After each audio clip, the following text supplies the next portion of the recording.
Capítulo 11. Mal houve tempo para ensaiar. Eu só tive uma semana para me preparar. Me apresentei no show do intervalo do Super Bowl 2001 ao lado de Aerosmith, Mary J. Blige, Nelly e NSYNC. Josh e o restante de sua banda usaram luvas especiais que soltavam faíscas. Cantei Rock This Way usando uma versão sexy de uniforme de futebol, com uma calça prateada, um cropped, e uma meia de atleta estilizada em um dos braços. Me levaram ao trailer do Steven Tyler pouco antes do show para eu conhecê-lo, e a energia dele era inacreditável. Steven era um ídolo para mim.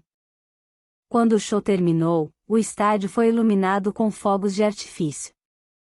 O show do intervalo foi apenas uma das coisas boas aparentemente intermináveis que estavam acontecendo comigo. Fui eleita a mulher mais poderosa da lista da Forbes. No ano seguinte, eu seria a número 1 em todas as listas. Soube que os tabloides estavam ganhando muito dinheiro com fotos minhas, e conseguia praticamente sozinha manter algumas revistas em circulação. E comecei a receber propostas incríveis.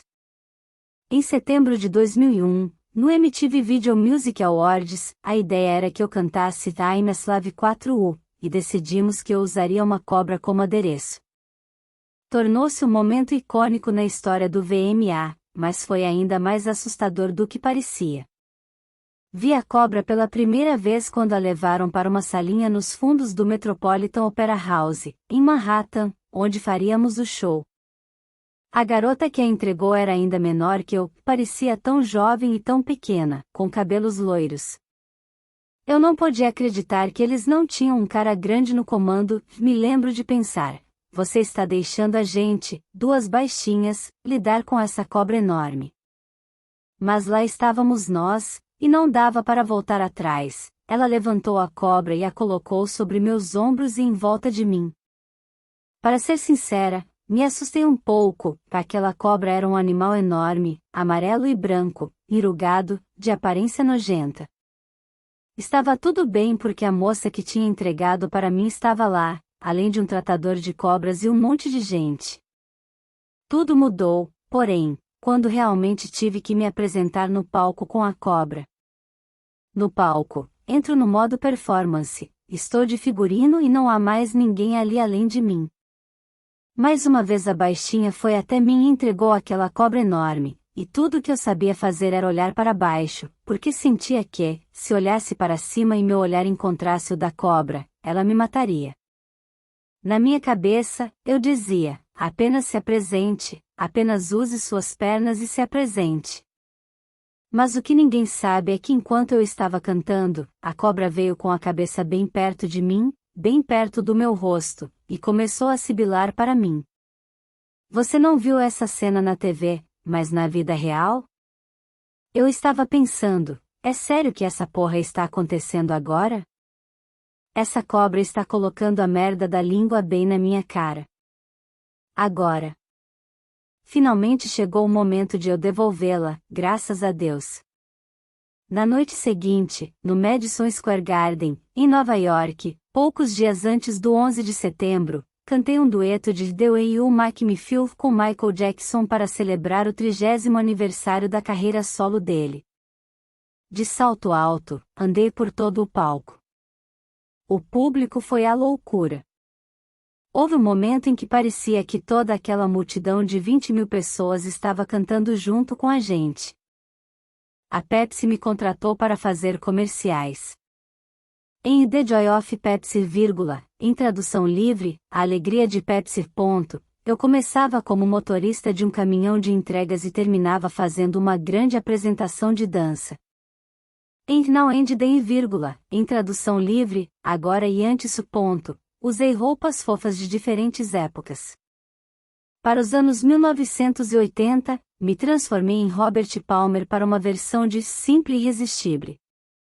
Foram 4 horas de cabelo e maquiagem, mas ainda assim não conseguiram fazer com que eu ficasse parecendo um homem. Mas, na parte dos anos 19 segundos e 0, amei dançar em um drive-in. Meu cabelo estava igual ao da Betty Boop.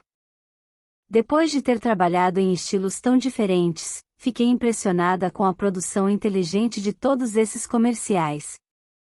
O primeiro filme que eu fiz foi Crossroads, Amigas para Sempre, com roteiro de Shonda Rhimes e direção de Tamra Davis. As filmagens aconteceram em março de 2001, mais ou menos na mesma época em que eu estava gravando o álbum Britney. No filme, eu interpretava uma garota boazinha chamada Lucy Wagner. A experiência não foi fácil para mim. Não tive problema com qualquer pessoa envolvida no projeto, mas sim com o que a atuação fez com a minha mente. Acho que comecei a atuar usando o método, técnica em que atores e atrizes desenvolvem os pensamentos e as emoções da personagem a partir de memórias de suas vidas reais. Só que eu não sabia como sair da minha personagem. Realmente me tornei essa outra pessoa. Alguns atores utilizam o método de atuação, mas em geral estão conscientes de que estão fazendo isso. Porém eu não separava as coisas de jeito nenhum. É constrangedor dizer isso, mas era como se eu tivesse uma nuvem ou algo do tipo sobre mim e eu simplesmente me tornei essa garota chamada Lucy. Com a câmera ligada, eu era ela, e então não sabia mais diferenciar quem era quem, fora ou dentro da gravação. Sei que parece ridículo, mas é a verdade. Eu levei isso muito a sério. Tão a sério que Dash chegou a perguntar para mim, por que você está andando assim? Quem é você? Só consigo dizer que ainda bem que Lucy era uma garota gentil e escrevia poemas sobre não ser uma garota, nem ainda uma mulher e não uma serial killer. Acabei andando, me comportando e falando de modo diferente. Fui outra pessoa durante meses enquanto gravava Crossroads. Aposto que as garotas que fizeram o filme comigo até hoje pensam, ela é um pouco estranha. Se pensaram isso, tinham razão. Assim como a personagem, eu era muito nova. Devia ter interpretado a mim mesma diante das câmeras. Mas eu queria tanto fazer um bom trabalho que continuei tentando ir cada vez mais fundo na personagem. Fui eu mesma durante toda a minha vida e queria tentar algo diferente. Eu devia ter dito a mim mesma, é um road movie adolescente. Não é tão profundo. Sério, apenas aproveite. Depois que as gravações terminaram, uma das minhas amigas de um clube de Los Angeles veio me visitar. Fomos a uma farmácia, a CVS, juro por Deus, entrei na loja e, enquanto conversava com a minha amiga e fazíamos compras, finalmente voltei a ser eu mesma. Quando fui para a rua, estava curada do feitiço que o filme havia lançado em mim. Foi tão estranho. Meu pequeno espírito voltou ao corpo. Aquele passeio para comprar maquiagem com a minha amiga foi algo como agitar uma varinha mágica. Então fiquei chateada. Pensei, meu Deus, o que foi que eu fiquei fazendo nos últimos meses? Quem eu era? Esse foi basicamente o começo e o fim da minha carreira de atriz, e fiquei aliviada.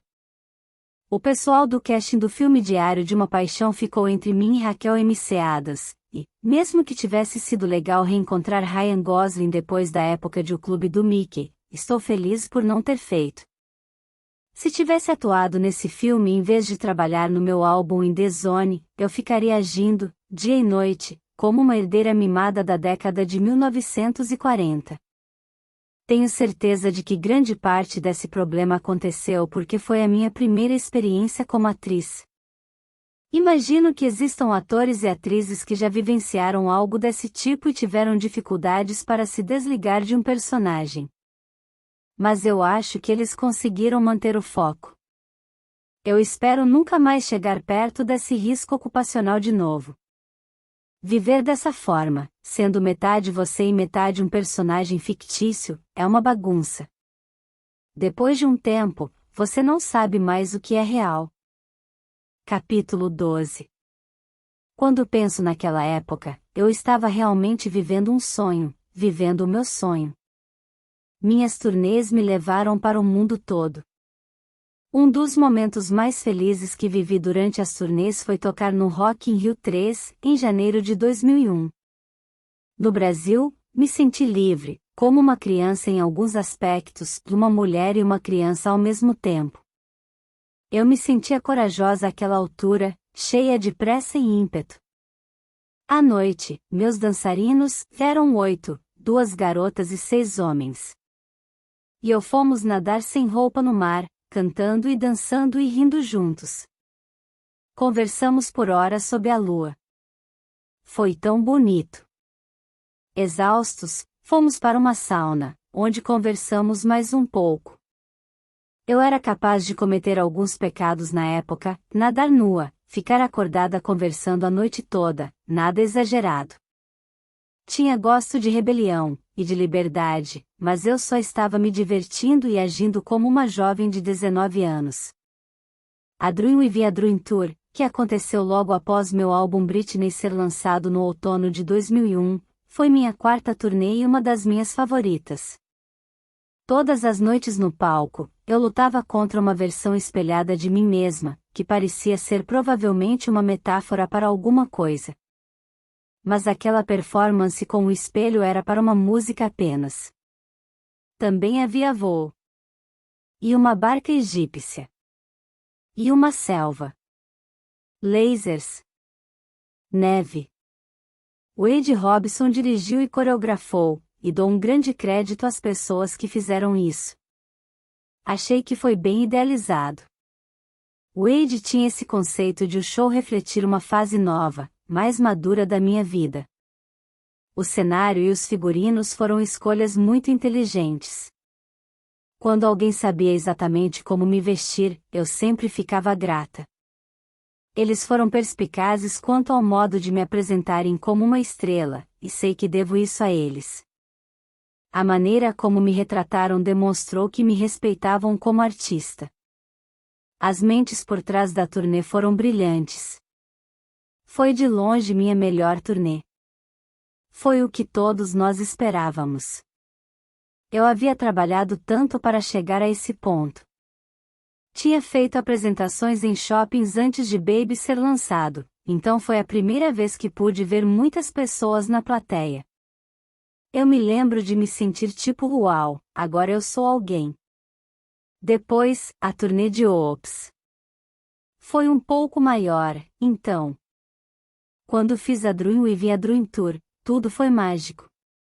Na primavera de 2002, eu havia apresentado o Saturday Night Live 2 vezes, interpretando uma garota que bate manteiga em um museu de reconstituição colonial, ao lado de Jimmy Fallon e Raquel Dratche, e depois interpretando a irmã mais nova da Barbie, Skipper, com Amy Poehler atuando como a Barbie.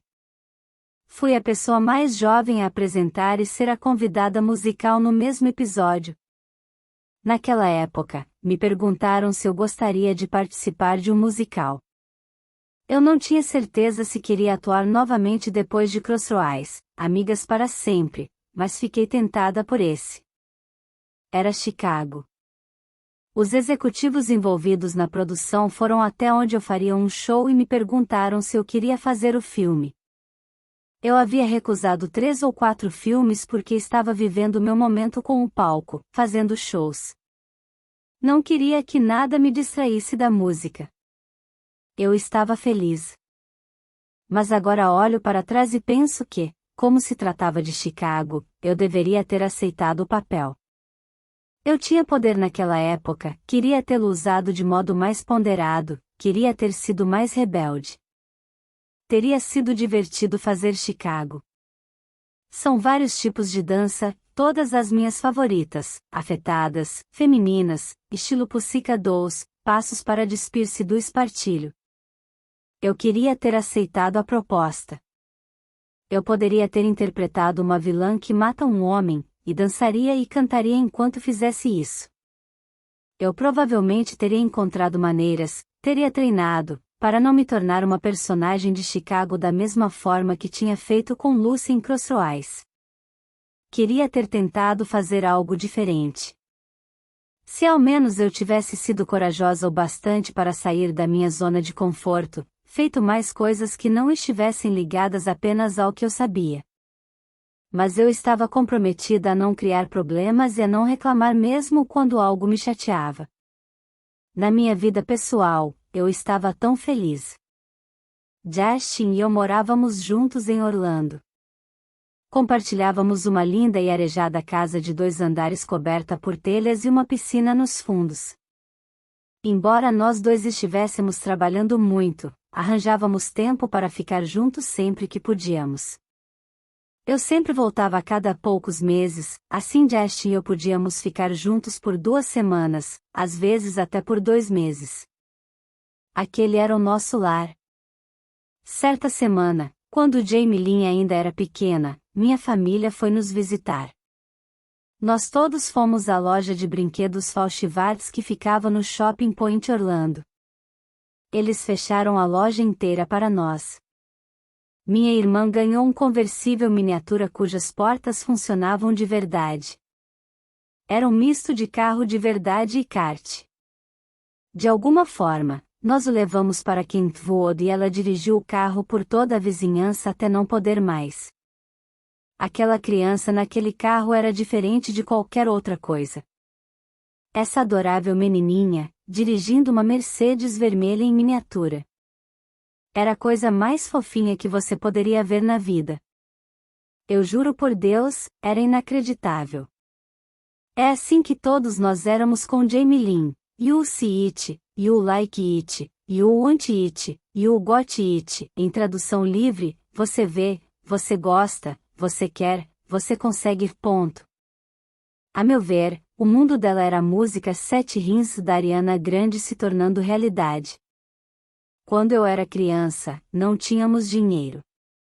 Minhas preciosidades eram minhas bonecas Madame Alexander.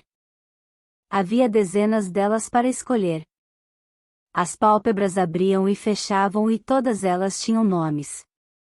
Algumas eram personagens fictícias ou históricas, como Scarlett O'Hara ou a Rainha Elizabeth. Eu tinha as meninas de mulherzinhas. Quando ganhei minha 15ª boneca, você poderia pensar que eu tinha ganhado na loteria. Essa foi uma época boa da minha vida. Eu estava tão apaixonada pelo Justin, simplesmente apaixonada. Não sei se quando você é mais jovem o amor é diferente, mas o que havia entre Justin e mim era especial.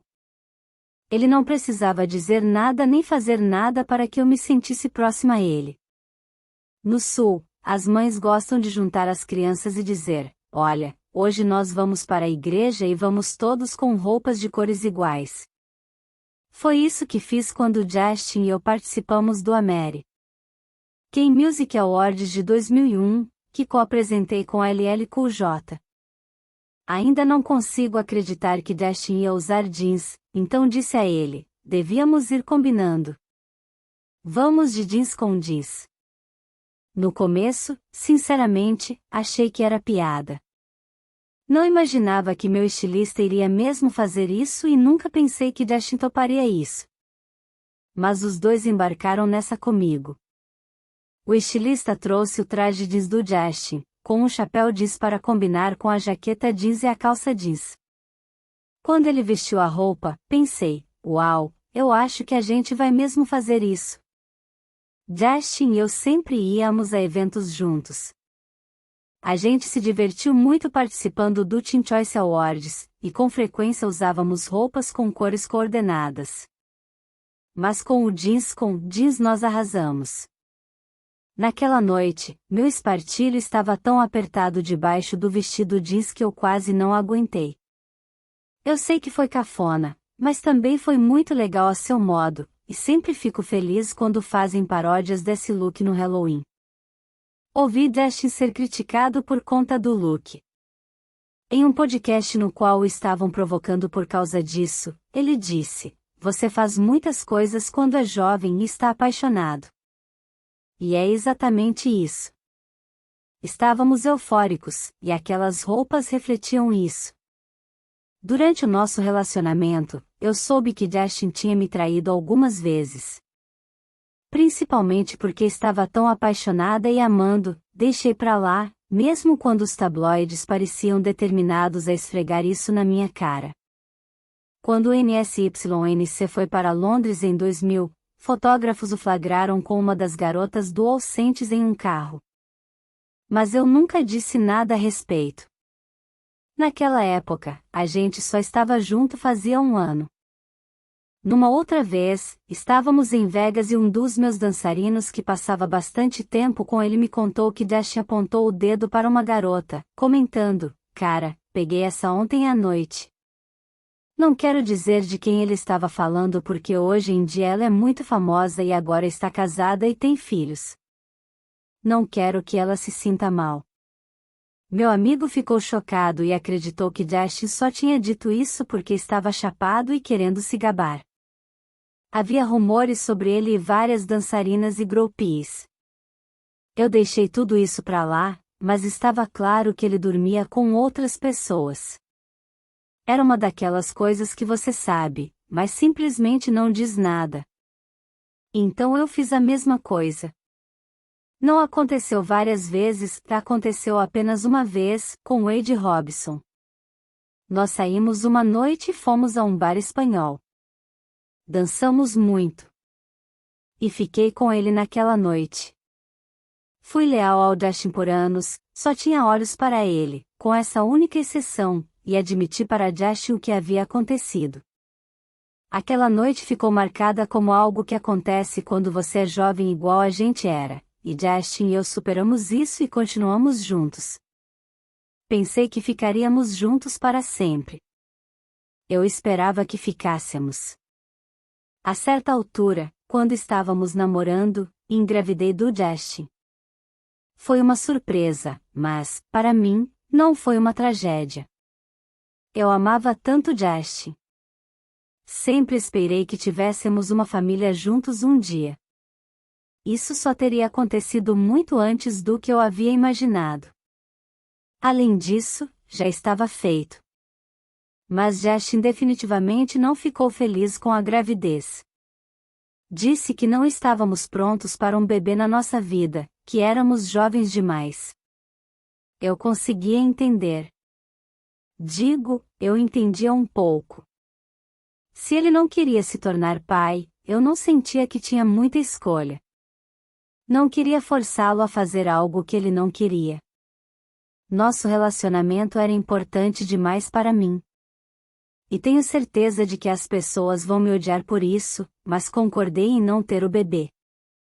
Eu nunca poderia ter imaginado escolher fazer o aborto, mas, dadas as circunstâncias, foi o que fizemos. Não sei se foi a decisão correta. Se a decisão só coubesse a mim, eu nunca teria feito isso. E, ainda assim, Justin tinha tanta certeza de que não queria ser pai.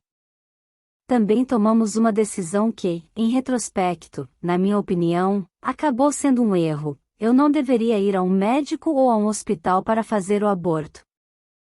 Era importante que ninguém descobrisse a respeito da gravidez ou do aborto, o que significava fazer tudo em casa. Não contamos nem para minha família. A única pessoa que soube, além do Justin e eu, foi Felícia, que sempre estava por perto para me ajudar. Me disseram, pode doer um pouco, mas você vai ficar bem. No dia marcado, com apenas Felícia e Justin lá, eu tomei as pílulas. Logo comecei a sentir cólicas excruciantes. Fui ao banheiro e fiquei ali por horas, deitada no chão, soluçando e gritando. Eles deveriam ter me dopado com alguma coisa, pensei. Eu queria algum tipo de anestesia. Queria ir ao médico. Eu estava sentindo tanto medo. Deitei ali, me perguntando se iria morrer. Quando digo a você que foi doloroso, não consigo nem começar a descrever a sensação. A dor era inacreditável. Fiquei de joelhos, segurando o vaso sanitário. Por muito tempo, não consegui me mover. Até hoje essa foi uma das coisas mais agonizantes que passei na minha vida. E mesmo assim eles não me levaram para o hospital. Dash entrou no banheiro e se deitou no chão comigo. A certa altura, pensou que a música talvez ajudasse, então pegou seu violão e ficou ali comigo, tocando. Continuei chorando e soluçando até tudo acabar. Demorou horas, e não me lembro de como terminou, mas me lembro, 20 anos depois, da dor e do medo. Depois disso, fiquei mal durante um tempo, principalmente porque eu ainda amava Justin demais. Era insano o quanto eu o amava, e para mim isso era triste. Eu deveria ter percebido que o fim estava próximo, mas não percebi. Capítulo 13. Quando Justin começou a gravar seu primeiro álbum solo, Justified, ele passou a ficar muito distante. Acho que foi porque havia decidido me usar como munição para seu álbum, então ficou estranho para Justin estar perto de mim, que olhava para ele com tanto carinho e devoção. No fim das contas, ele terminou o nosso relacionamento por mensagem de texto enquanto eu estava no set do clipe do remix de Overprotected de Darkcloud. No intervalo entre as tomadas, li a mensagem enquanto estava no meu trailer, e depois tive que voltar a cantar e dançar. Por mais que Justin tenha me machucado, o amor era grande demais, e quando ele me deixou eu fiquei destruída. Quando digo destruída, quero dizer que mal consegui falar durante meses. Sempre que alguém me perguntava sobre ele, tudo o que eu conseguia fazer era chorar. Não sei se estava clinicamente em choque, mas era assim que eu me sentia. Todos que me conheciam pensavam que havia algo de muito, muito errado acontecendo comigo. Voltei para minha casa em Kentwood e não conseguia falar com a minha família ou com os meus amigos. Mal saía de casa. Eu estava tão desnorteada. Ficava deitada na minha cama olhando para o teto.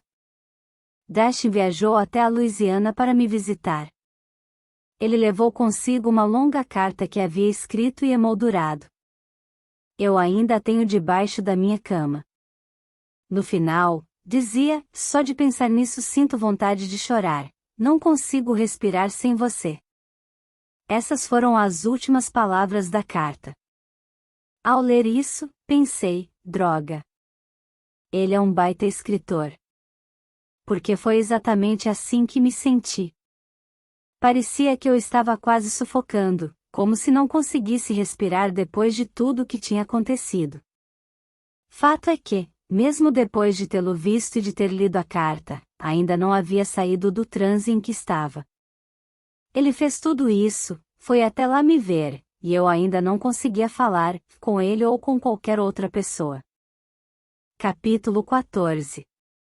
Embora a última coisa que quisesse fazer fosse estar no palco, eu ainda tinha datas de turnê no meu contrato, então voltei para cumprir meus compromissos. Tudo o que eu queria era ficar longe de tudo, ter dias e noites só para mim. Caminhar até o pier de Santa Mônica e sentir o cheiro do mar, ouvir o barulho de uma montanha russa, ficar observando o oceano. Em vez disso, todos os dias eram exaustivos. Carregar. Descarregar. Passagem de som. Sessão de fotos. Perguntar: em que cidade nós estamos mesmo? Eu havia adorado a turnê Dreamweave e a Dream Tour quando começou, mas ela acabou se tornando extenuante. Eu estava mental e fisicamente cansada. Queria pôr fim a tudo. Comecei a fantasiar a ideia de abrir uma pequena loja em Venice Beach com Felícia e abandonar o show business completamente. Com a dádiva da experiência, posso ver que não havia dado a mim mesma tempo suficiente para me curar do término com Justin. No fim de julho de 2002, bem quando a turnê estava terminando, fomos para o sul fazer um show na cidade do México. Mas chegar lá foi quase um desastre. Estávamos viajando em vans e, assim que cruzamos a fronteira, paramos de repente. Fomos interceptados por um bando de caras que seguravam as maiores armas que eu já tinha visto. Fiquei apavorada, parecia que estávamos sendo emboscados. Simplesmente não fazia sentido para mim, mas tudo o que eu sabia era que estávamos cercados por aqueles homens furiosos. Todos na minha van estavam muito tensos, eu tinha meu guarda-costas comigo, mas ninguém sabia o que iria acontecer. Depois do que pareceu uma eternidade, achei que algum tipo de conversa de paz estava rolando. Era como em um filme. Ainda é um mistério para mim o que realmente aconteceu, mas, no fim das contas, Fomos autorizados a prosseguir e podemos tocar para 50.000 pessoas, embora o segundo show, no dia seguinte, tenha sido cancelado no meio por causa de uma forte tempestade. O show cancelado foi a última data da Dream With a Dream Tour, mas quando eu dizia para as pessoas que depois que a turnê terminasse eu queria descansar, todo mundo parecia ficar nervoso. Quando você é bem-sucedida em alguma coisa, há muita pressão para continuar, mesmo que já não esteja mais gostando de fazer o que faz. E como eu rapidamente descobriria, você realmente não pode voltar para casa. Dei uma entrevista para a revista People na Louisiana, por razões que me pareceram ridículas. Eu não estava promovendo nada, mas a minha equipe achou que eu deveria mostrar que estava bem e apenas fazendo uma pequena pausa. O fotógrafo tirou fotos minhas do lado de fora e depois dentro de casa, com meus cães e a minha mãe no sofá. Fizeram eu esvaziar a minha bolsa para mostrar que eu não tinha remédios nem cigarros. Tudo que encontraram foram chicletes Juicy Fruit, perfume de baunilha, pastilhas de menta e uma garrafinha de erva de São João. Minha filha está indo maravilhosamente bem, disse minha mãe com confiança ao repórter. Ela nunca esteve nem perto de ter um colapso. Em parte, o que tornou esse período difícil foi o fato de a família do Justin ser a única família verdadeira e amorosa que eu tive.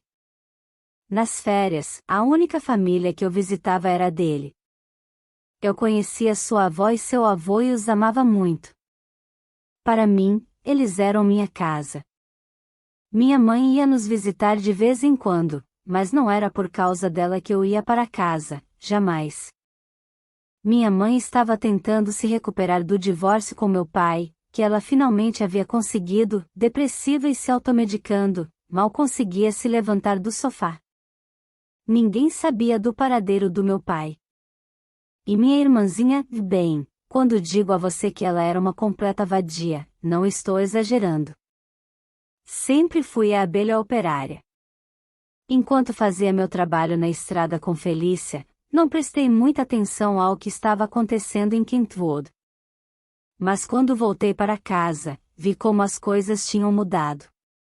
Minha mãe servia a Jamie enquanto ela assistia TV, levando milkshakes de chocolate para ela.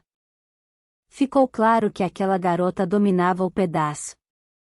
Enquanto isso, era como se eu fosse uma filha fantasma. Eu me lembro de entrar na sala e sentir que ninguém tinha me visto. Jamie Lynn só via a TV. Minha mãe, que já havia sido a pessoa mais próxima de mim no mundo, estava em outro planeta. E o jeito como a adolescente Jamie falava com a minha mãe, meu queixo caía. Eu a ouvia vomitar essas palavras odiosas e me virava para minha mãe e perguntava: você vai permitir que essa bruxinha fale assim com você? Estou dizendo, ela era má. O modo como Jamie Lynn tinha mudado fez eu me sentir traída. Eu havia comprado uma casa para Jamie Lynn crescer. Ela não ficou exatamente grata por isso. Mais tarde, ela diria, para que ela comprou uma casa para a gente, como se isso fosse algum tipo de imposição. Mas aquela casa tinha sido um presente. Eu a comprei porque nossa família precisava de uma casa nova e eu queria que ela tivesse uma vida melhor do que eu tive. A vida na Louisiana passou sem que eu me desse conta. Eu senti como se não tivesse com quem conversar. Passar por aquele término, voltar para casa e ver o quanto eu não me encaixava mais em lugar nenhum me fez perceber que eu estava tecnicamente crescendo, me tornando uma mulher. E, no entanto, sinceramente era como se eu tivesse regredido e me tornado mais nova na minha mente. Você já viu o filme O Curioso Caso de Benjamin Button? Foi assim que eu me senti. De alguma forma, naquele ano, ao me tornar mais vulnerável, comecei a me sentir criança novamente. Capítulo 15. Para recuperar a minha confiança, em setembro de 2002 fui a Milão para visitar Donatella Versace. Essa viagem me revigorou, me fez lembrar de que o mundo ainda era divertido. Bebemos um vinho maravilhoso e comemos uma comida maravilhosa. Donatella era uma anfitriã animada.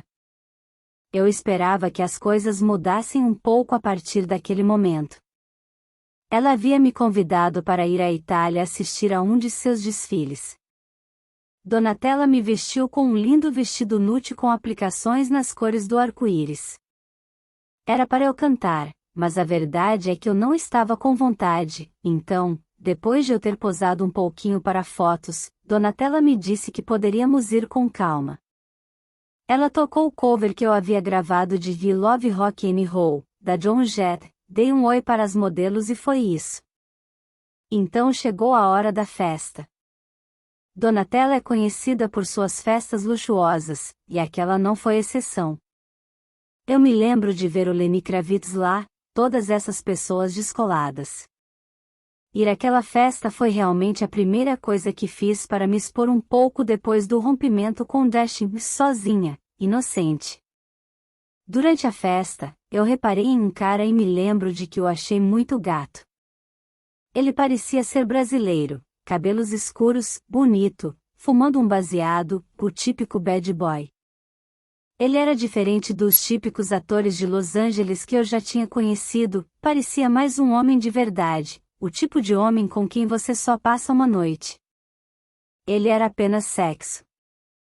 Quando notei pela primeira vez, ele estava conversando com duas garotas, mas eu sentia que ele queria falar comigo. Por fim, começamos a conversar e decidi que gostaria de tomar uns drinks com ele no hotel onde estava hospedada. Fomos para o meu carro, mas, durante o trajeto, ele fez algo que simplesmente me desanimou. Sério, nem consigo lembrar o que foi. Mas foi uma coisinha que me irritou de verdade, então mandei o motorista encostar e, sem dizer uma palavra, eu mandei o cara ir para a beira da estrada e o deixei lá. Agora que sou mãe, eu nunca faria algo assim, seria mais como, vou deixar você aqui neste lugar a esta hora. Naquela época, aos 20 anos de idade, foi puro instinto. Cometi um grande erro ao deixar aquele estranho entrar no meu carro e o expulsei. Logo depois que retornei, Dash estava se preparando para lançar seu álbum solo, Justified. No programa de TV 2020, ele cantou uma música inédita para Barbara Walters, chamada Don't Go, Horrible Woman, que parecia ser sobre mim. Eu achei que nosso amor fosse tão forte. Eu acho que estava terrivelmente enganado. Mas olhando de modo positivo, ei, garota, ao menos você me deu uma música sobre outra mulher horrível. Menos de um mês depois, ele lançou o clipe da música Cry Me a River, no qual uma mulher que se parece comigo o trai, e ele fica vagando triste na chuva. Na mídia, fui descrita como uma prostituta que havia partido o coração do menino de ouro da América. A verdade, eu estava em coma na Louisiana, e ele corria alegremente por Hollywood. Posso apenas dizer que, tanto em seu álbum explosivo quanto nas matérias que saíram na imprensa a respeito do disco, Dashin deixou de mencionar as diversas vezes em que me traiu? Em Hollywood sempre houve mais liberdade para os homens do que para as mulheres. E eu vejo como eles são encorajados a falar mal das mulheres para se tornarem famosos e poderosos. Mas fiquei destruída. A ideia de eu tê-lo traído deu ao álbum mais angústia, deu um objetivo: falar merda sobre uma mulher infiel. O mundo do hip hop naquele tempo adorava uma narrativa com o tema foda-se, vadia. Vingar-se das mulheres por se considerar desrespeitado era moda na época. Kim, a violenta música de vingança de Eminem, fez muito sucesso. O único problema com a narrativa era que, no nosso caso, não tinha sido bem assim. Cry Me a River foi muito bem. Todo mundo sentiu bastante pena dele. E isso me envergonhou. Senti que não havia como eu contar o meu lado da história naquele momento.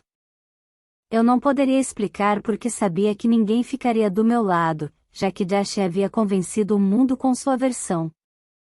Não acho que Dashin tenha percebido o poder que tinha ao me envergonhar. Acho que até hoje ele não entende.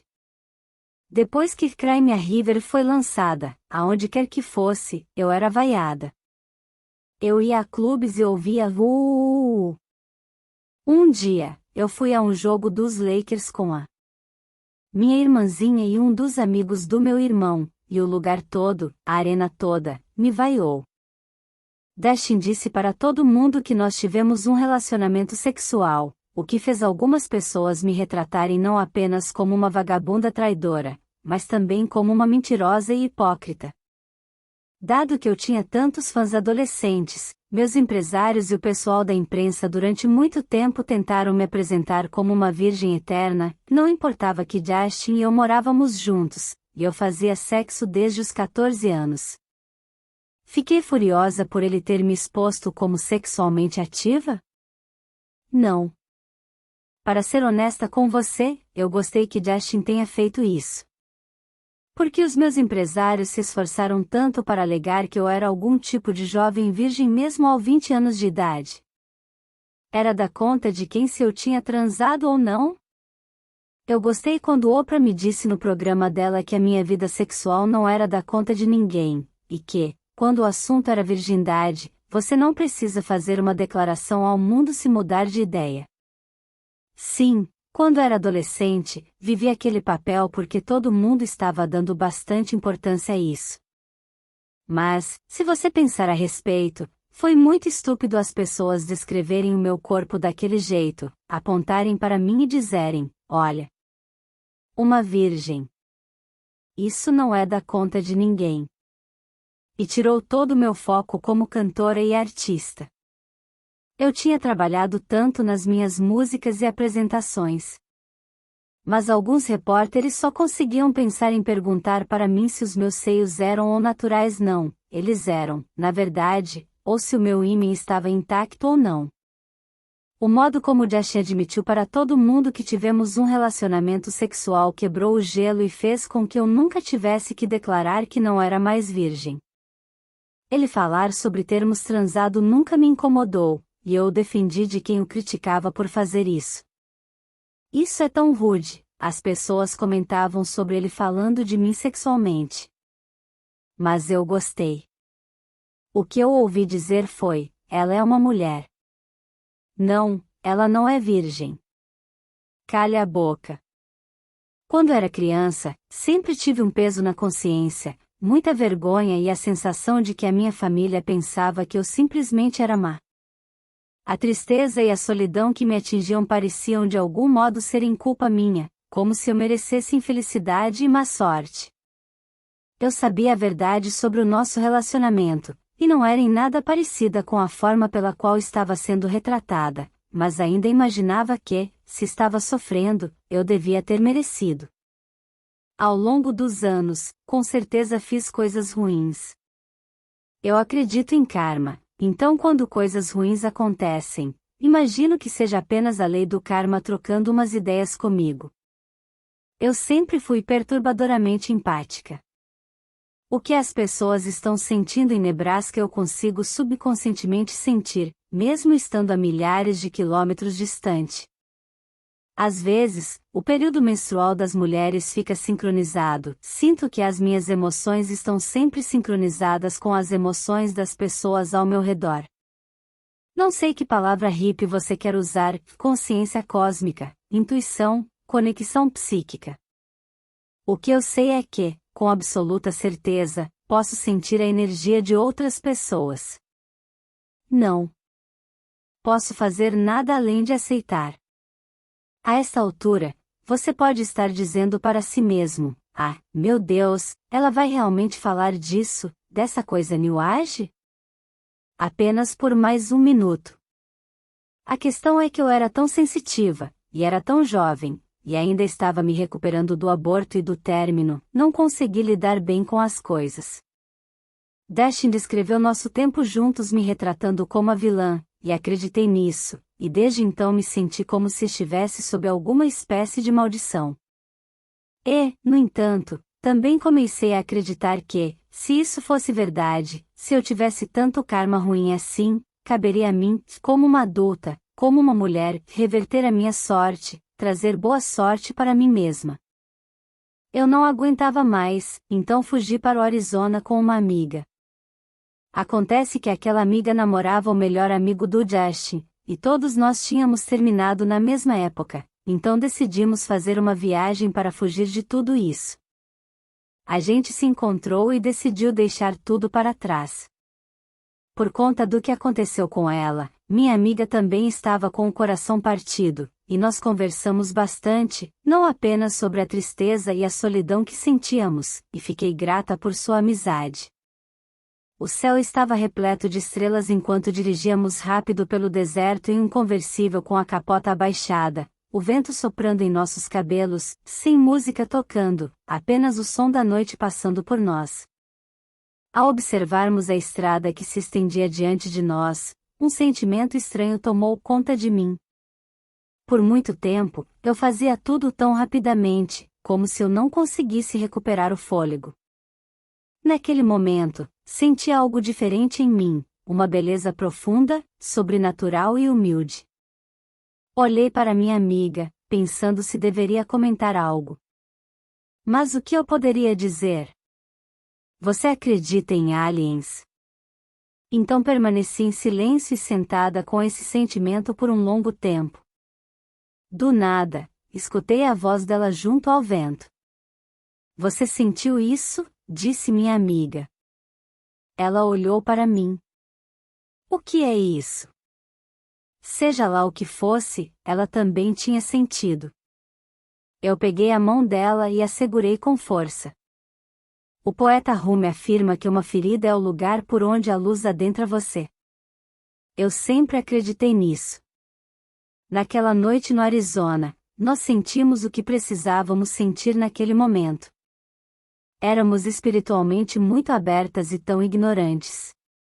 Aquela experiência nos mostrou que havia mais do que os olhos podiam ver, chame isso de Deus, chame isso de poder superior ou chame isso de experiência paranormal.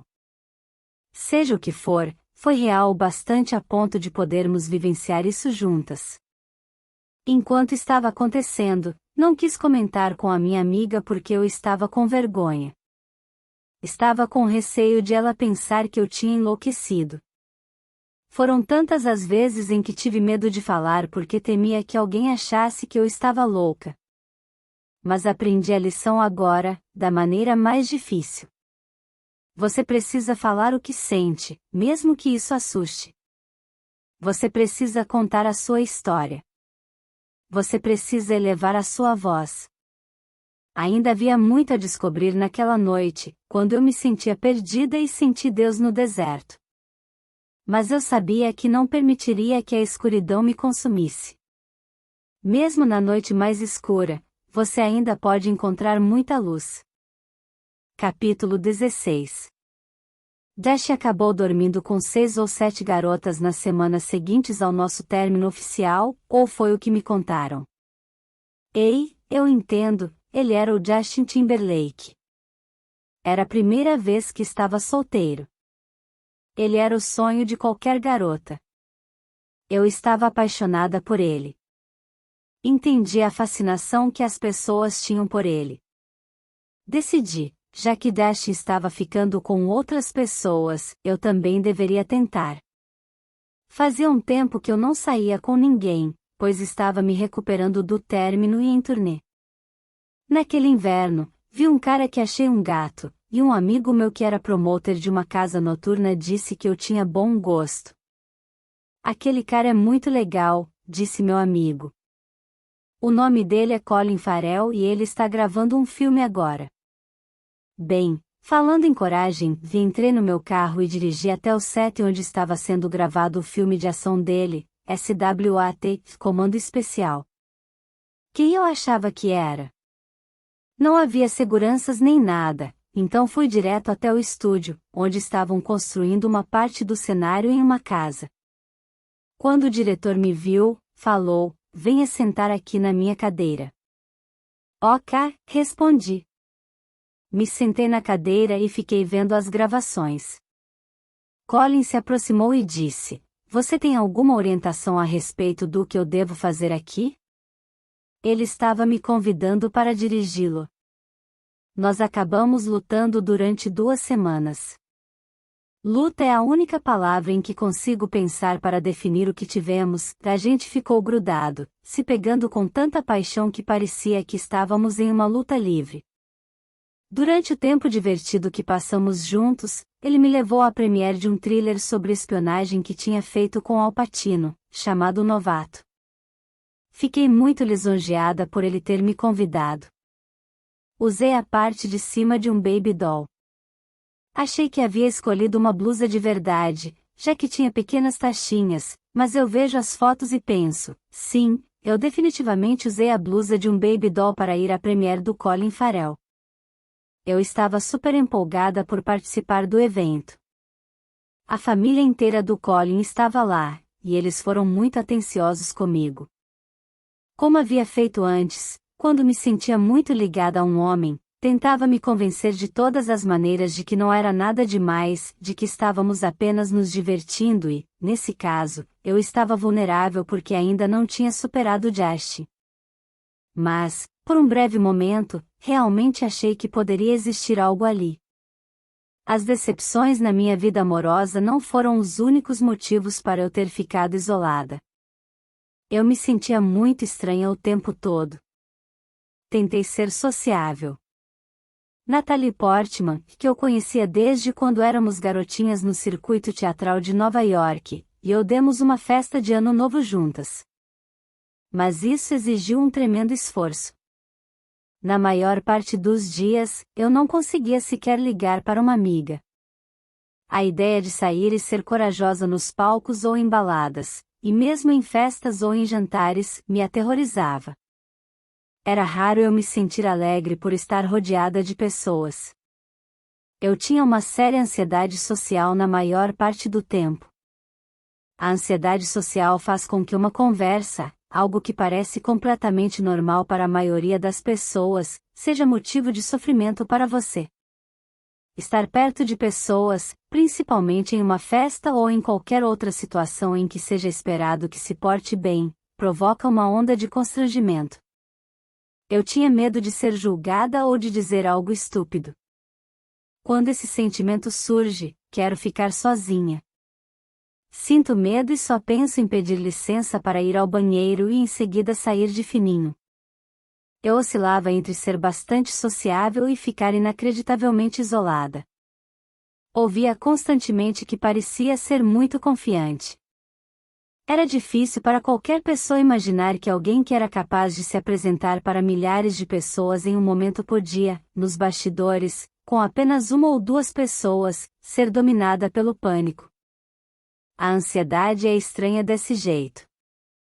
E a minha crescia à medida que ficou claro para mim que qualquer coisa que eu fizesse, e até mesmo muitas coisas que eu não fizesse, virava notícia na primeira página dos jornais. Essas histórias sempre eram acompanhadas por fotos minhas horrorosas, tiradas quando eu menos esperava. Eu já era propensa a me preocupar com o que os outros pensavam a meu respeito. A atenção do país inteiro tornou a minha tendência natural de preocupação em algo insuportável. Enquanto as notícias sobre mim com frequência não eram amistosas, a imprensa de entretenimento estava repleta de histórias positivas sobre Justin e Christina Aguilera.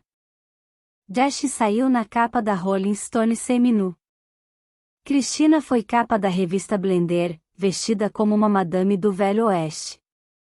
Eles saíram juntos na capa da Rolling Stone, ele com uma regata preta, olhando para Christina de um jeito sexy, e ela com uma blusa lácia preta. Nessa matéria, ela disse que achava que Justin e eu deveríamos voltar, o que foi algo muito confuso, já que ela havia sido muito negativa antes. Ver pessoas que eu tinha conhecido tão intimamente falarem sobre mim desse modo para a imprensa doeu.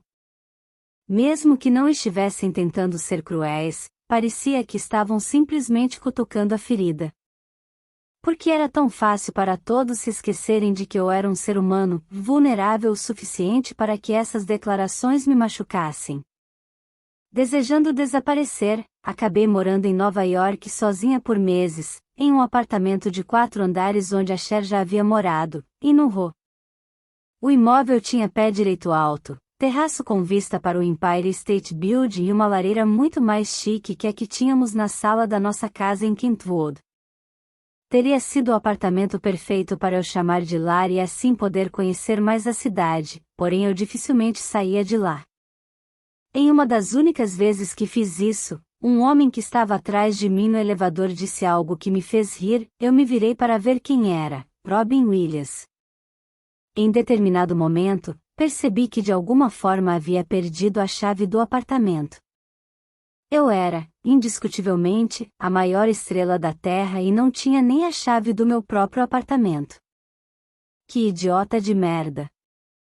Eu estava presa, tanto emocional quanto fisicamente, sem uma chave, não poderia ir a lugar algum. Também não estava disposta a me comunicar com ninguém. Eu não tinha nada a dizer. Mas saiba que hoje em dia eu sempre tenho a chave da minha casa comigo. Eu não ia para a academia. Não saía para comer. Eu só conversava com meu guarda-costas e Felícia, que, agora que eu não precisava mais de uma acompanhante, tinha se tornado minha assistente e ainda era minha amiga. Desapareci completamente. Todas as refeições que eu fazia eram comida de delivery. E isso provavelmente vai parecer estranho, mas eu estava contente ficando em casa. Eu realmente gostava. Me sentia segura. Em raras ocasiões, eu saía. Uma noite, coloquei um vestido de $129 da Bebe saltos altos, e minha prima me levou a um clube underground que tinha um ar sexy, pé direito baixo e paredes vermelhas. Dei umas tragadas em um baseado, foi minha primeira vez fumando maconha. Mais tarde, voltei para casa a pé para poder conhecer a cidade, e quebrei um dos saltos no caminho. Quando cheguei ao apartamento, fui ao terraço e fiquei olhando as estrelas por horas. Naquele momento, me conectei totalmente com Nova York. Uma das poucas pessoas que me visitaram durante aquele período estranho e surreal da minha vida foi a Madonna. Ela entrou no apartamento e, imediatamente, é claro, reinou. Eu me lembro de pensar, esta sala agora é da Madonna. Deslumbrantemente linda, Madonna irradiava poder e autoconfiança. Ela foi até a janela, olhou para fora e disse, Bela Vista. Sim, é uma vista legal, eu acho. A extrema autoconfiança da Madonna me ajudou muito a enxergar minha situação sob uma nova perspectiva. Acho que ela provavelmente teve algum tipo de percepção intuitiva a respeito do que eu estava passando. Eu precisava de um pouco de orientação naquele momento. Estava confusa com a minha vida. Ela tentou ser minha mentora. Em certo momento, ela realizou a cerimônia da fita vermelha comigo para me iniciar na cabala e me deu um baú cheio de livros do Zohar para rezar. Na minha nuca, tatuei uma palavra em hebraico que significa um dos 72 nomes de Deus. Alguns cabalistas consideram que significa cura, algo que eu estava tentando alcançar. A Madonna, de muitas maneiras, me influenciou positivamente. Ela sugeriu que eu reservasse um tempo para minha alma, e tentei fazer isso. Ela era um exemplo de força que eu precisava ter. Havia diversos modos de ser uma mulher na indústria fonográfica. Você poderia ter a reputação por ser uma diva, poderia ser profissional, ou poderia ser legal. Eu sempre me esforcei para agradar aos meus pais, agradar ao meu público, agradar a todos. Devo ter herdado esse desamparo da minha mãe. Eu via a forma como a minha irmã e o meu pai a tratavam e como ela simplesmente aceitava. No início da minha carreira, segui esse exemplo e me tornei passiva. Queria ter tido uma mentora que fosse um modelo de mulher fodona para mim, dessa forma eu teria aprendido como fazer isso mais cedo. Se pudesse voltar atrás, tentaria ser pai e mãe de mim mesma, tentaria ser a minha própria parceira, tentaria ser a minha própria defensora, do jeito que eu sabia que a Madonna fazia. Ela enfrentou tanto sexismo e bullying do público e da indústria fonográfica, e havia sido envergonhada por causa de sua sexualidade tantas vezes, mas sempre superou tudo isso. Quando a Madonna recebeu o prêmio Mulher do Ano da Billboard alguns anos atrás, ela afirmou que havia sido submetida a descarada misoginia, sexismo, bullying constante e abuso implacável. Se você é uma mulher, você precisa jogar o jogo. Que jogo é esse? Você pode ser bonita, meiga e sexy. Mas não seja muito inteligente. Não tenha opinião. Ela está certa sobre a indústria da música, o mundo todo, na verdade, ser mais favorável aos homens. Sobretudo se você é legal, como eu, então aí você pode ser completamente destruída. Naquele momento, eu tinha me tornado quase legal demais. Aonde quer que eu fosse, Felícia escrevia bilhetes de agradecimento para o chefe, o bartender, a secretária. Até hoje, como uma garota do sul, acredito em bilhetes de agradecimento escritos à mão. A Madonna viu o quanto eu queria agradar e o quanto eu queria fazer o que os outros faziam em vez de tomar uma decisão e dizer, certo, pessoal. Prestem atenção. É assim que as coisas vão ser a partir de agora. Nós decidimos nos apresentar juntas no VMA. Em todos os ensaios, mandávamos um beijinho no ar uma para a outra. Cerca de 2 minutos antes da apresentação, eu estava sentada ao lado do palco, pensando naquela que seria a minha maior apresentação no VMA até então, na qual eu tiraria um terno e revelaria um look cheio de brilho. Pensei comigo mesma, eu quero um momento como este, de novo, este ano. Com o beijo e tudo, será que eu devo simplesmente me jogar?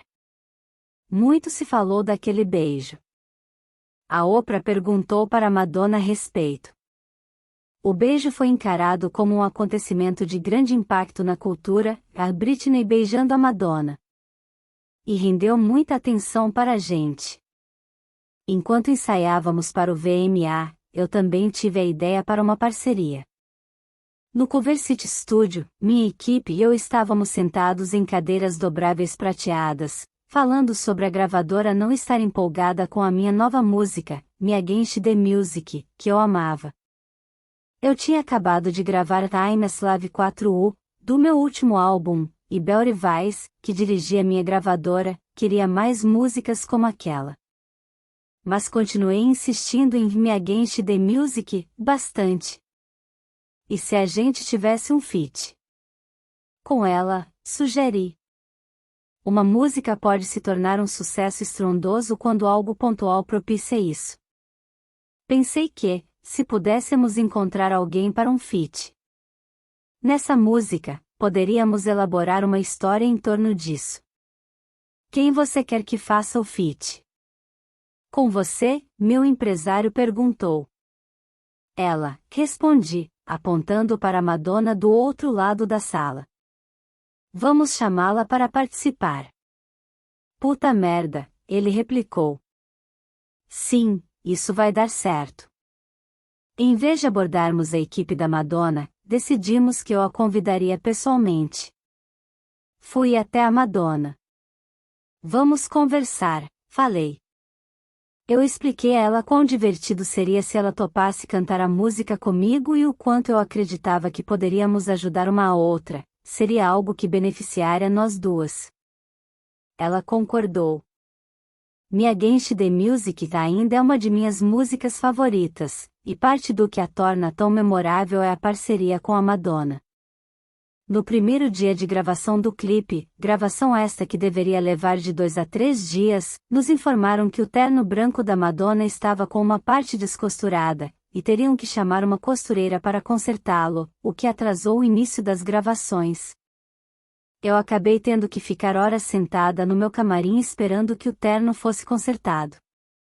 É sério isso? Pensei. Eu nunca nem havia imaginado que existisse a possibilidade de uma pessoa demorar muito tempo para fazer algo. Se um salto meu quebrasse, eu nunca deixaria a produção ficar me esperando enquanto eu o consertasse. Eu faria o que o diretor me dissesse para fazer, mesmo que eu tivesse que mancar pelo estúdio sem um dos saltos, mesmo que eu tivesse que aparecer descalça.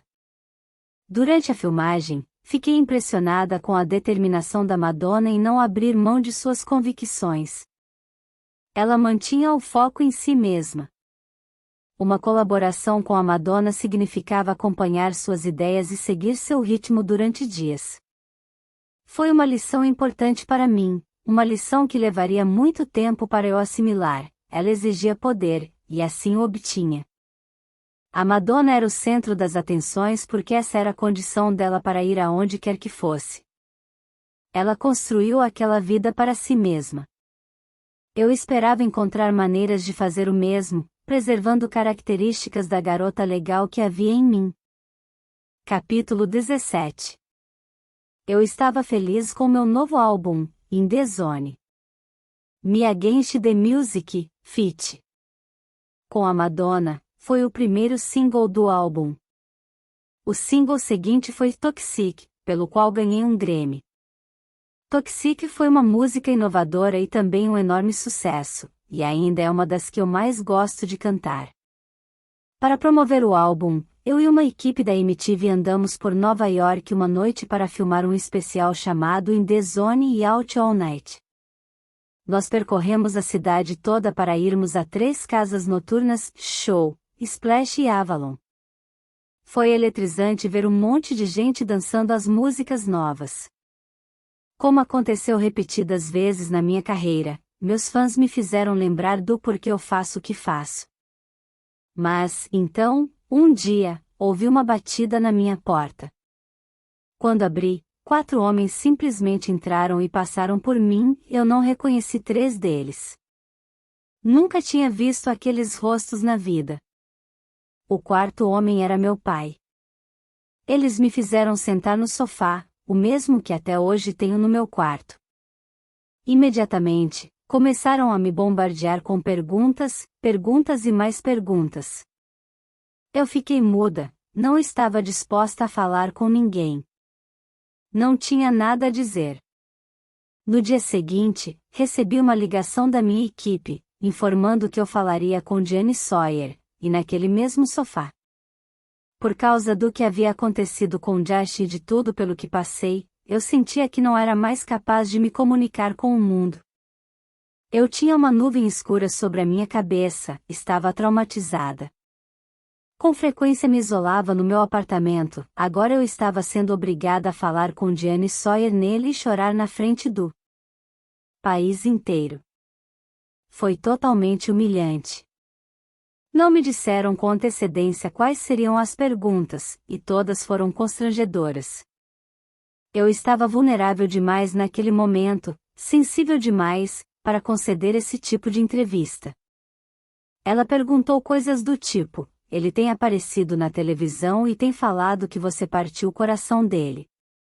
Você fez algo que causou muita dor a ele.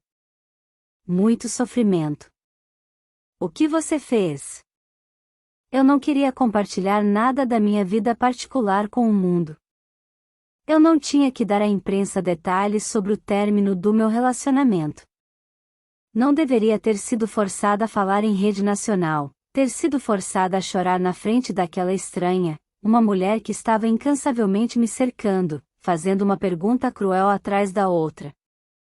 Em vez disso, senti que estava sendo explorada, exposta na frente do mundo inteiro.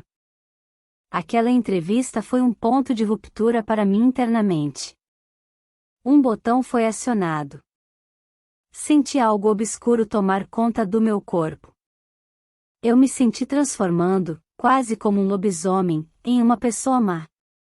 Sinceramente, sinto que aquele momento da minha vida deveria ter sido um momento de crescimento, não deveria ter sido compartilhado com o mundo. Teria sido a melhor maneira de curar. Mas não tive escolha. Parecia que ninguém realmente se importava com o que eu estava sentindo. De volta à minha casa na Louisiana para passar as festas de final de ano, convidei alguns amigos. Estávamos tentando nos divertir na casa de hóspedes que eu tinha construído atrás da casa principal, e minha mãe ficou incomodada por estarmos fazendo barulho. De repente, me dei conta de que eu tinha dinheiro o bastante para não precisarmos ficar na Louisiana. Fiz uma reserva para irmos para Las Vegas passar o ano novo e alguns amigos da minha turnê se juntaram a nós. A gente se divertiu horrores no Paul's Casino Resort e bebeu muito. Admito que agimos de forma fenomenalmente estúpida. Também digo que foi uma das vezes em que quase me senti sobrecarregada por ter tanta liberdade na cidade do pecado. Eu era uma garota que havia trabalhado pra caramba e, de repente, a agenda estava vazia por alguns dias, então, álcool. Paris Hilton apareceu no cassino para ficar com a gente e tomar uns drinks. Antes que eu me desse conta, subimos nas mesas, tiramos os sapatos e saímos correndo pela balada como duas fadas idiotas. Ninguém se machucou, e eu curti demais com Paris, a gente simplesmente estava se divertindo e fazemos isso toda vez que nos encontramos. Eu não fui rude com ninguém. Foi uma diversão inocente. Muita gente provavelmente vai julgar, e agora não se pode mais fazer algo do tipo porque as pessoas pegam o celular e filmam você. Mas, naquela época, naquele momento em Vegas, nós agimos como bobas. Com a imprensa de olho em absolutamente tudo que eu fazia, eu não estava interessada em causar problemas, era sobre me sentir livre e aproveitar tudo que eu havia conquistado com trabalho árduo. Como todo jovem nos seus 20 e poucos anos costuma fazer depois de uns drinks, eu acabei na cama com um amigo das antigas, um amigo de infância que eu conhecia desde que me entendo por gente.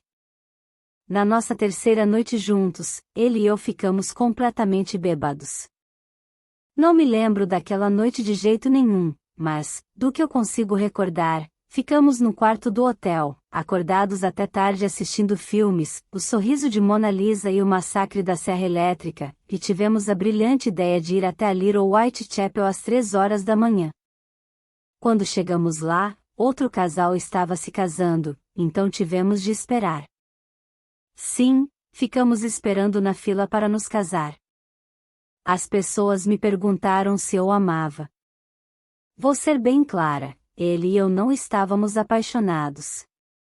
Eu estava, sinceramente, muito bêbada, e é bem provável, levando em consideração as circunstâncias da minha vida naquela época, também muito entediada. No dia seguinte, minha família inteira viajou para Vegas. Eles chegaram e me encararam furiosamente. Eu olhei ao redor. O que aconteceu ontem à noite? Perguntei. Eu matei alguém? Você se casou, eles responderam, como se fosse algo muito pior. Nós estávamos nos divertindo, falei. Mas minha mãe e meu pai levaram isso muito a sério. Precisamos anular esse casamento, meus pais afirmaram. Eles deram importância demais a uma brincadeira inocente. Todo mundo tinha uma perspectiva diferente da situação, mas eu não levei aquilo a sério.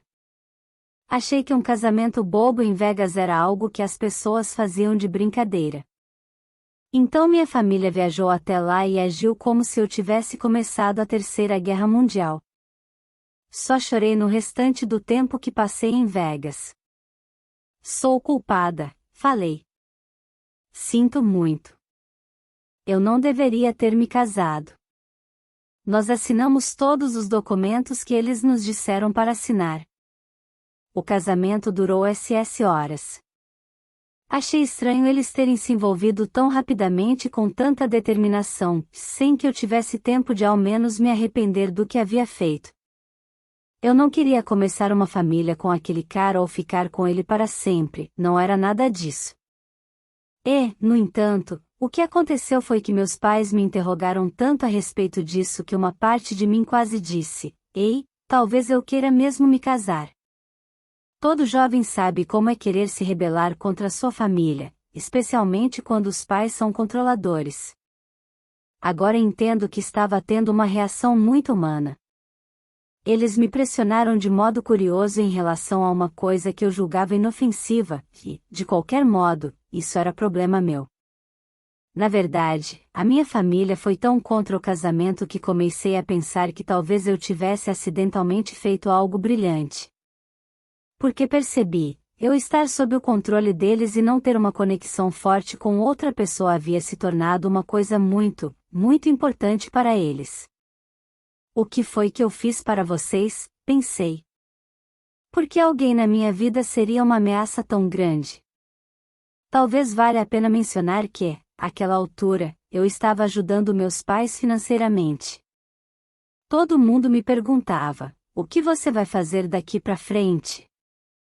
E era uma boa pergunta. Eu tinha a resposta. Respondi aos entrevistadores repetidas vezes que o que mais desejava era ter um tempo para mim mesma. Comecei a sonhar em encontrar um amor verdadeiro e ficar bem. Eu sentia que estava desperdiçando a minha vida. Capítulo 18. Fomos para a estrada mais uma vez. Mais ônibus.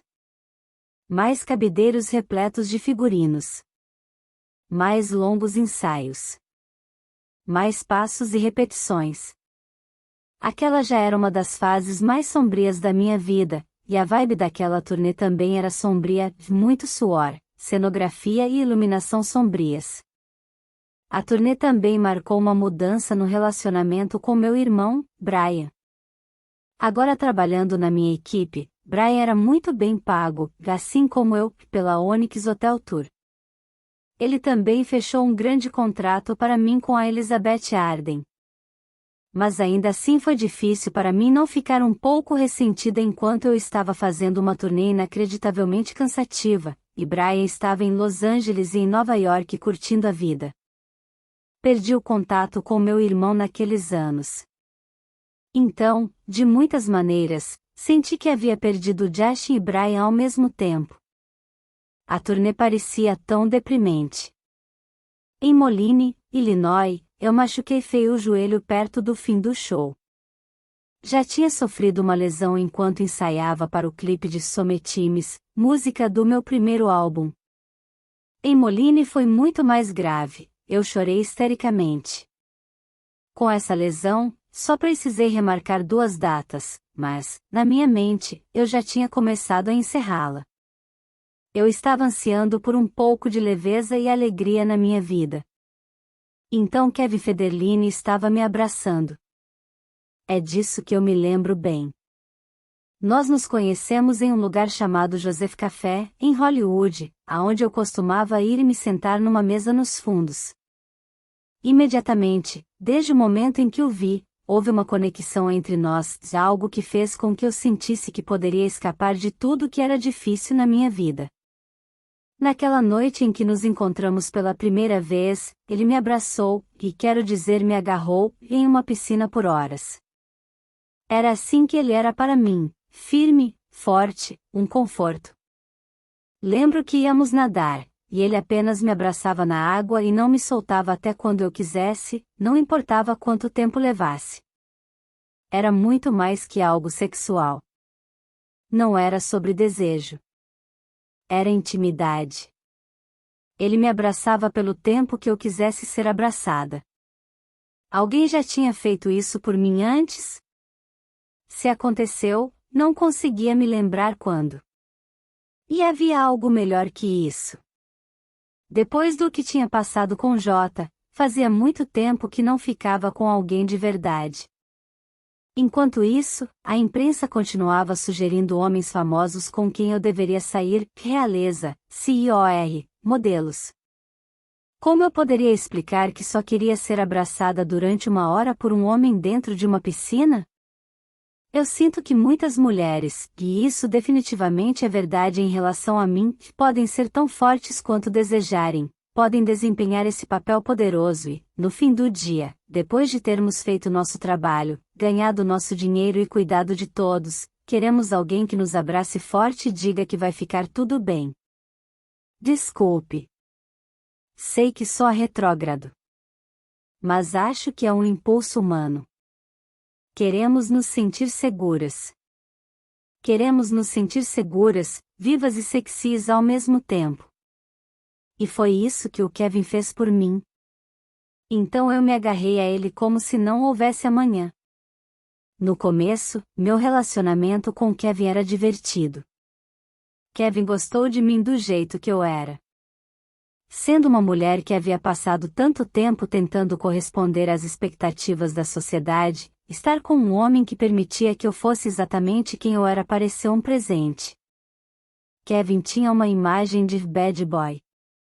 Mesmo assim, eu não sabia, quando nos conhecemos, que ele tinha um filho nem que sua ex-namorada estava grávida de 8 meses de seu segundo filho. Eu não fazia ideia. Vivia numa bolha e não tinha muitos amigos bons e próximos em quem confiar e para os quais pudesse pedir conselhos. Eu não fazia ideia até que, depois que já fazia um tempo que estávamos juntos, alguém me disse: "Você sabe que ele acabou de ter outro filho, né?" Não acreditei nisso, mas, quando o questionei, ele me falou que era verdade. Me disse que os via uma vez por mês. "Você tem filhos?" perguntei. "Você tem filhos?"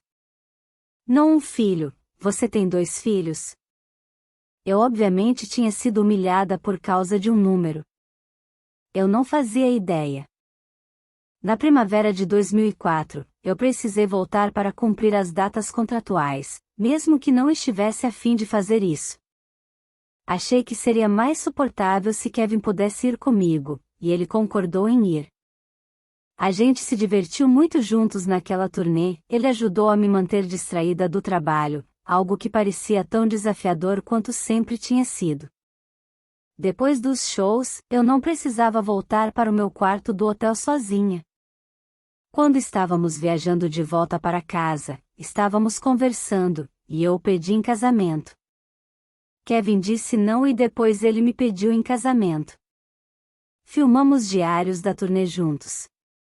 O conceito original era um documentário como Na Cama com Madonna, porém acabou resultando mais em uma coleção nossa de vídeos caseiros, em especial depois que me machuquei de novo, e, mais tarde, foi lançado como um reality show chamado Britney and Kevin, Chautic. A Onyx Hotel Tour foi simplesmente turbulenta. Para começo de conversa, era muito sexualizada.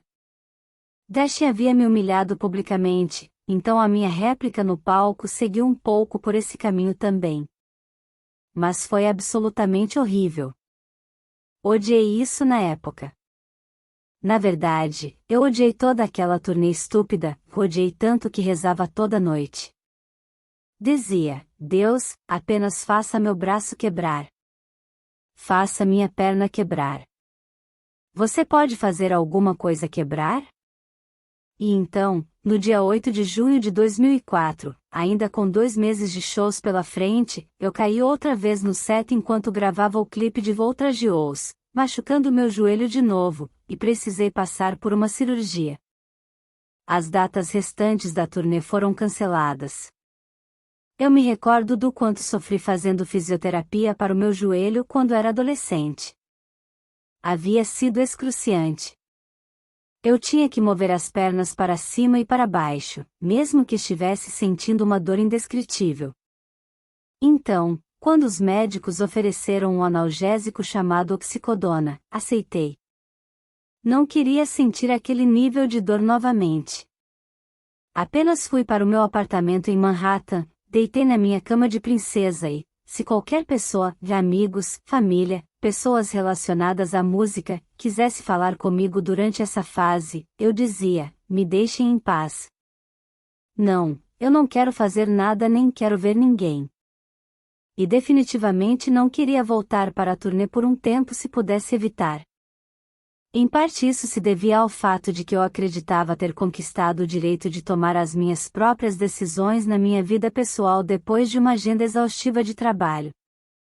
Eu sentia que havia sido manipulada para voltar imediatamente ao trabalho logo após o término com Justin, porque isso era tudo que podia fazer.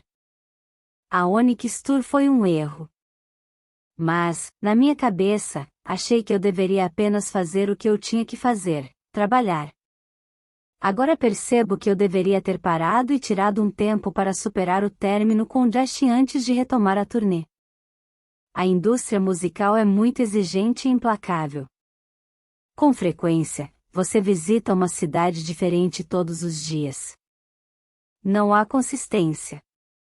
Não é possível encontrar tranquilidade quando você está na estrada. Quando fiz o especial Britney Spears, Live and More no Havaí, em 2000, comecei a perceber que a TV é bem fácil. A TV é a parte luxuosa do negócio, sair em turnê não é. Minha irmã tinha acabado de fechar um grande contrato com a Nickelodeon. Eu estava feliz por ela.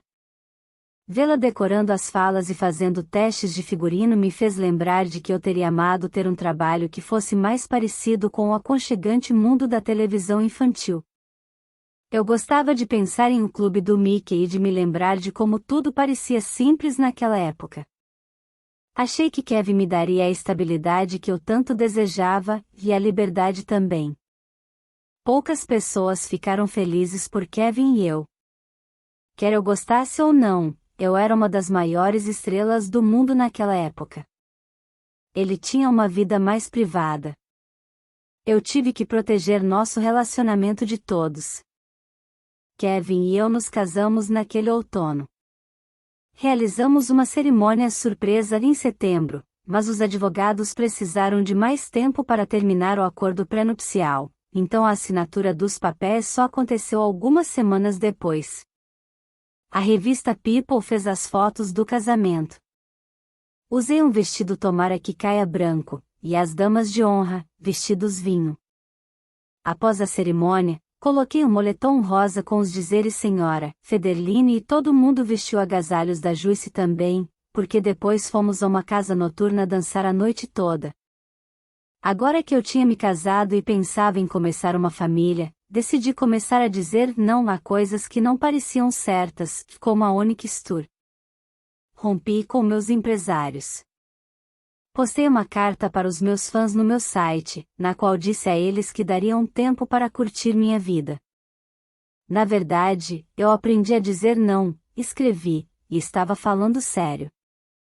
Com essa liberdade recém-descoberta, parece que as pessoas não sabem mais como agir perto de mim. Eu sinto muito se a minha vida pareceu bagunçada nos últimos 2 anos. Provavelmente foi porque estava. Eu entendo agora o que eles querem dizer quando falam sobre estrelas mirins. Ir é tudo que eu conheço desde que tinha 15 anos de idade. Por favor, lembrem-se de que os tempos mudam e eu também. Senti tanta paz depois de ter anunciado minha intenção de, finalmente, controlar a minha vida. As coisas vão mudar por aqui, pensei, animada. E então realmente mudaram. Capítulo 19. 2 coisas sobre estar grávida: eu adorava fazer sexo e adorava comer. Essas 2 coisas eram simplesmente maravilhosas durante as minhas 2 gravidezes. Fora isso, não posso dizer que havia muita coisa que me desse prazer. Fui tão malvada. Você não ia querer saber de mim naqueles 2 anos. Eu não queria ficar perto de praticamente ninguém. Estava com raiva. Não queria que ninguém, nem mesmo a minha mãe, ficasse perto de mim. Eu era uma verdadeira leoa. A queridinha da América e a mulher mais cruel do mundo. Eu também protegia Jamie Lynn. Depois de ela ter reclamado comigo sobre uma colega de elenco em seu programa de TV, apareci no set para dar uma palavrinha com a tal atriz. Imagino como devo ter parecido com a enorme barriga de grávida, gritando com uma adolescente, que, mais tarde eu descobriria, era inocente. Você está espalhando boatos sobre a minha irmã? Para aquela jovem atriz, me desculpe. Quando eu estava grávida, quis que todos se afastassem, para trás. Tem um bebê aqui. É verdade o que dizem: quando você tem um filho, ninguém pode te preparar para isso. É um milagre. Você está gerando outro corpo. Você cresceu dizendo: aquela pessoa está grávida. Aquela pessoa tem um bebê. Mas, quando é você quem passa pela experiência, é impressionante. Foi uma experiência espiritual tão intensa, com um vínculo incrivelmente poderoso. Minha mãe sempre falava sobre quão doloroso é o parto. Nunca me deixou esquecer de que tinha passado muitas horas em agonia durante o trabalho de parto. Eu sei, cada pessoa é diferente. Para algumas mulheres é mais fácil. Fiquei aterrorizada com a ideia de ter um parto normal. Quando o médico me ofereceu fazer cesariana, fiquei tão aliviada. Shane Preston nasceu em 14 de setembro de 200S. Imediatamente dava para saber que ele era um menininho doce e gentil. Então, 3 meses depois, engravidei de novo. Fiquei entusiasmada porque teria 2 filhos com pouca diferença de idade. Mesmo assim, não foi fácil para o meu corpo, e senti muita tristeza e solidão naquele período. Eu sentia como se grande parte do mundo estivesse contra mim. O principal perigo eram os paparazzi, eu tinha que ter cuidado com sua agressividade. Se eu ficasse distante do olhar do público, certamente, em algum momento, pensei, os fotógrafos me deixariam em paz. Mas não importava se eu estivesse em casa ou apenas tentando ir a uma loja, eles me encontravam. Todos os dias, e durante todas as noites, eles estavam lá, me esperando sair. O que ninguém da imprensa parecia entender era que eu já estava sendo duro bastante comigo mesma. Eu podia ser um pouco impetuosa, mas, no fundo, sempre fui alguém que queria agradar as pessoas. Mesmo nos momentos mais difíceis, eu me importava com o que os outros pensavam. Cresci no Sul, onde boas maneiras são muito importantes. Até hoje, independentemente da idade da pessoa, chamo os homens de senhor e as mulheres de senhora. Apenas no que diz respeito à civilidade, era extremamente doloroso ser tratada com tanta indiferença, com tanta aversão. Tudo o que eu fazia com os meus bebês era registrado. Quando dirigi para fugir dos paparazzi com Shane Preston no meu colo, isso foi considerado uma prova de que eu era incapaz. Eu estava com ele quando fui encurralada pelos paparazzi no Malibu Country Mart também, e eles continuaram me fotografando enquanto, presa, eu o abraçava e chorava. Quando eu estava tentando sair de um prédio e entrar em um carro em Nova York, grávida de Jaden James e com Shane Preston no colo, fui cercada por fotógrafos. Me disseram para entrar no carro pelo outro lado, então falei e fiz o trajeto com milhares de cliques de câmeras e gritos de Britney. Britney, até conseguir entrar no veículo. Se você assistir ao vídeo e não vir apenas as fotografias, perceberá que, enquanto eu tinha um copo de água em uma mão e o meu bebê no outro braço, meu salto virou e eu quase caí, mas não caí. E, entre o salto virar e eu evitar a queda, não derrubei nem a água nem o meu bebê, que, por sinal, estava completamente tranquilo. É por isso que preciso de uma arma, eu disse para a câmera, o que provavelmente não foi muito bem recebido. Mas eu estava no meu limite. As revistas pareciam amar uma foto que pudessem usar com a manchete: Britney Spears ficou enorme. Olhem, ela não está usando maquiagem. Como se essas duas coisas fossem algum tipo de pecado, como se ganhar peso fosse algo cruel que eu tivesse feito para eles de propósito, uma traição. Em que momento eu prometi que teria 17 anos para sempre? Capítulo 20. Quando Shane Preston era bem pequeno, Kevin começou a se dedicar ainda mais à sua própria carreira musical. Ele queria construir a própria reputação, algo que encorajei. Kevin estava gravando muito, era a paixão dele. Às vezes, eu dava uma passada no estúdio onde ele estava trabalhando e o lugar parecia uma boate. Dava para sentir o cheiro da maconha saindo pela porta do estúdio antes mesmo de eu entrar. Ele e os outros caras ficavam chapados, e parecia que eu estava atrapalhando. Eu não tinha sido convidada para a festa deles. Nunca suportei a fumaça de maconha. Só o cheiro já me deixava nauseada.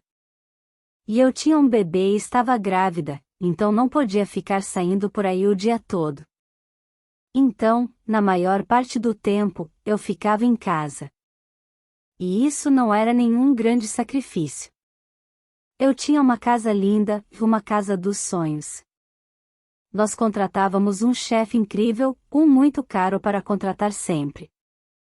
Mas, uma vez, enquanto comia algo que o chefe tinha preparado, eu disse: "Meu Deus, isso é a coisa mais deliciosa que já comi, você não pode vir morar com a gente? Eu te amo tanto." E eu estava falando sério, e eu o amava. Eu ficava muito grata por qualquer ajuda extra em casa. Talvez os casais casados vivam desse jeito, foi o que pensei enquanto Kevin e eu fomos ficando cada vez mais distantes. Cada um tem a sua vez de ser um pouquinho egoísta. Esta é a primeira vez que ele tem um gostinho da fama. Devo deixar que ele aproveite. Eu ficava me motivando, ele é meu marido. Eu devo respeitá-lo, aceitá-lo de uma maneira diferente, mais completa, do que aceitaria alguém com quem eu estivesse só namorando. Ele é o pai dos meus filhos. Ele se está comportando de um jeito diferente agora, mas, se ele mudou, pode voltar a ser como era. As pessoas dizem que ele vai terminar comigo enquanto meus filhos são pequenos, do mesmo jeito que fez com a mãe dos seus 2 primeiros filhos quando ainda eram bebês, mas ele nunca faria isso. Ele não vai se comportar comigo da mesma forma que se comportou com a outra família. Enquanto fiquei tentando elaborar todas essas desculpas na minha cabeça, eu mentia para mim mesma, durante esse tempo todo eu me recusava a acreditar que ele ia me deixar. Fui até Nova York para vê-lo. Ele ficou tão distante que achei que precisávamos de um tempo juntos como família. Quando cheguei, me hospedei em um hotel legal, empolgada para ver meu marido. Mas ele não foi me ver. Parecia fingir que eu não existia. O empresário dele, que tinha feito parte da minha equipe por anos, também não quis me ver. Ele estava trabalhando com Kevin agora, e me pareceu que não tinha mais ligação nenhuma comigo. Caramba, sério? Falei. Eu só conseguia pensar em chegar perto do Kevin o suficiente para poder perguntar a ele o que estava acontecendo. Eu queria dizer: quando você saiu para vir para cá, nós nos abraçamos. Você me beijou. O que está acontecendo? O que houve? Suspeitei que alguma coisa estava rolando, que ele estava mudando, principalmente depois que começou a receber atenção da imprensa e a se sentir mais dono de si. Uma vez, Kevin voltou para casa tarde e me disse que tinha ido a uma festa. O Justin Timberlake estava lá, contou. A Lindsay Lohan também. Você acha que eu ligo para sua festa estúpida? Pensei. Você tem ideia de a quantas festas como essa eu já fui? Eu conheço algumas dessas pessoas há muito mais tempo que conheço você. Você sabe por quanta coisa eu passei durante os meus anos com Justin? Não, você não sabe de nada. Não falei nada, mas queria ter dito isso e muito mais. Kevin estava tão enfeitiçado pela fama e pelo poder. Repetidas vezes na minha vida eu vi a fama e o dinheiro arruinarem as pessoas, e eu vi isso acontecer com Kevin em câmera lenta. Pela minha experiência, quando a maioria das pessoas, principalmente homens, recebem esse tipo de atenção, já era.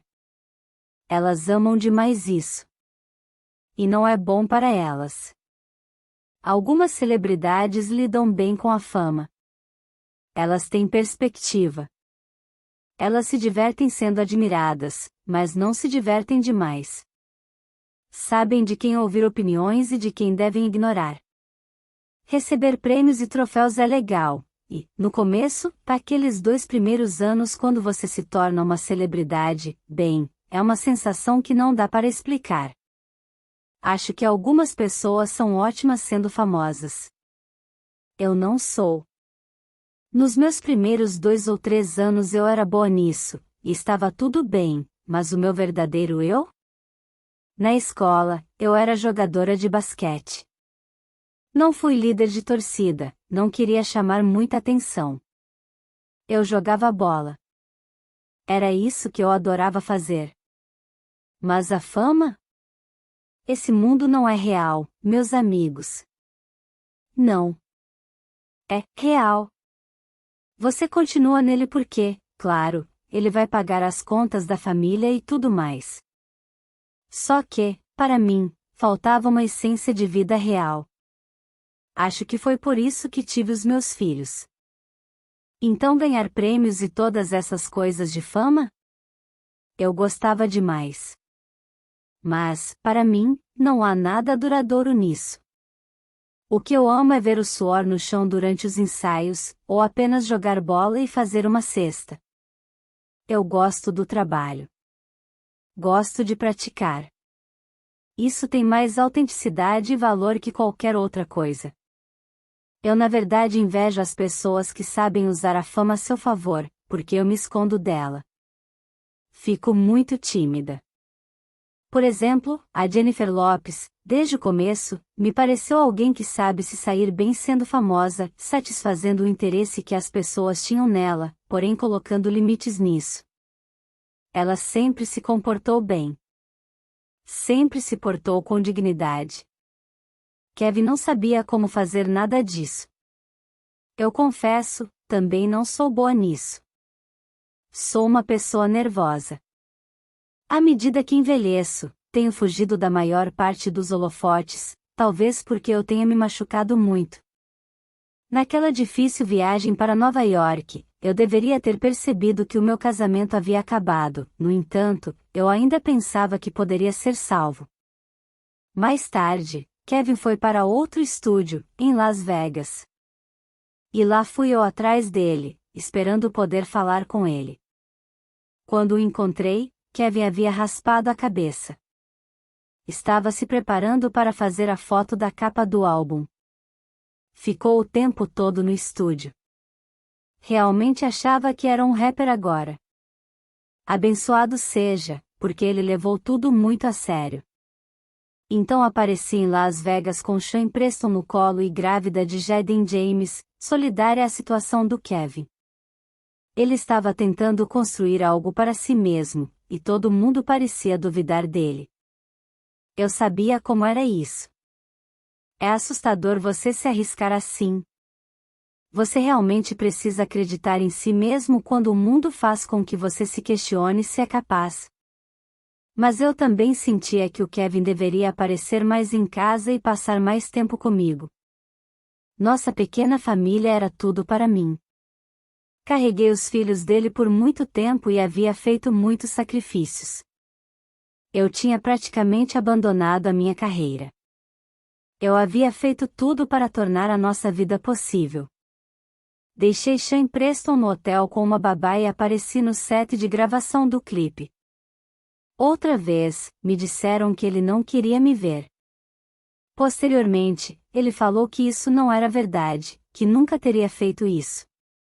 Tudo que sei é o que vivenciei. Seguranças que trabalharam na minha casa estavam na porta e não me deixaram entrar.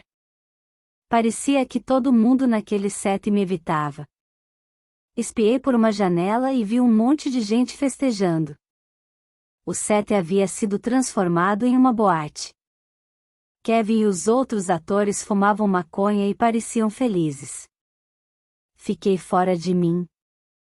Observei aquela cena por um tempo sem que ninguém lá dentro me visse. Então falei para o segurança, ok, ótimo, me virei e voltei para o hotel. Eu estava no hotel, arrasada, quando ouvi uma batida na porta. Atendi, e era um dos amigos mais antigos do meu irmão, Jason Travick. Ele ficou sabendo do que tinha acontecido. Como você está? Jason perguntou. Ele pareceu genuinamente preocupado com o modo como respondi. Quando foi a última vez que alguém me perguntou isso, pensei.